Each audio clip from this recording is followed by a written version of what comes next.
Cheating, one of those universally accepted things that if you get involved with it, you are automatically a giant scumbag. Unfortunately, some clever bigwig has realised there's enough scumbags with credit cards out there that they can actually make a whole industry around this goddamn problem. And today's story is about the deletion of one said giant scumbag company. Hopping over the pond to China, one giant huge super company known as Chicken Wing worth $77 million got deleted by the Chinese authorities. And here's the crazy thing, they made all that money creating cheats for just one bleeding game, which was PUBG Mobile. Because the PUBG genre is so goddamn big, aka Battle Royales, it's made themselves a bit of a prime target for those people who develop cheats. The kingpin, the number one daddy, the ultimate cheat, is known as Cheat Ninja.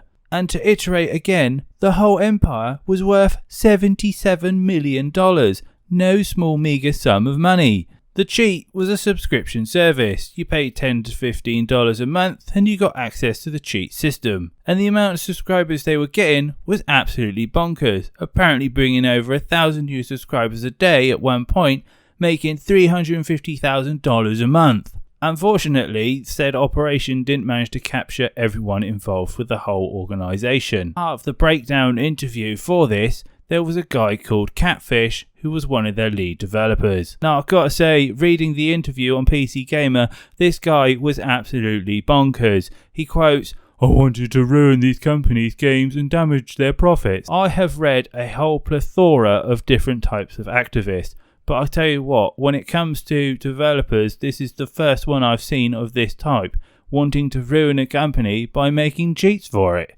But alas, we can breathe easy just for a little bit now because Cheat Ninja has disappeared. However, apparently it seems that when you cut one scumbag weed down, 20 more different ones appear. Because apparently now the latest thing is to create a whole load of scamming organisations that tells you you're going to be buying this software, Cheat Ninja. Now, am I going to cry and lose sleep if someone looking to buy cheats gets scammed?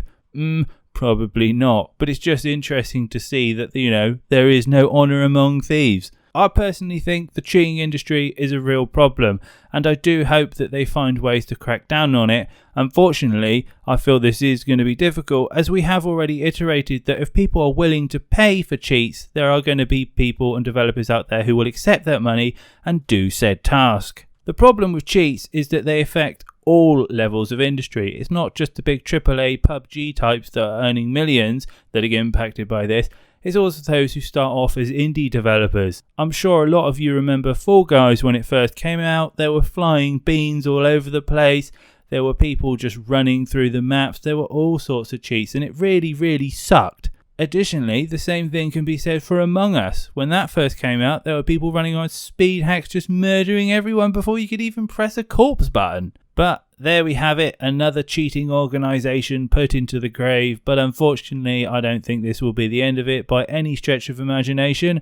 This is only one game, and with every new game there are new exploits that people will tap into and new cheats to produce, and yeah, it kinda sucks. But there we go, that's the end of today's little tidbit of information. If you have any experience with cheats, let me know in the comments. I'd love to hear what you have to say. What do you think around the whole industry culture of it all? Have you had any experience? Are you a developer of cheats? That would be really cool to find out. But nonetheless, I hope you're all well. Have a great day. Remember to get your jabs, and I'll be back with more news relatively soon.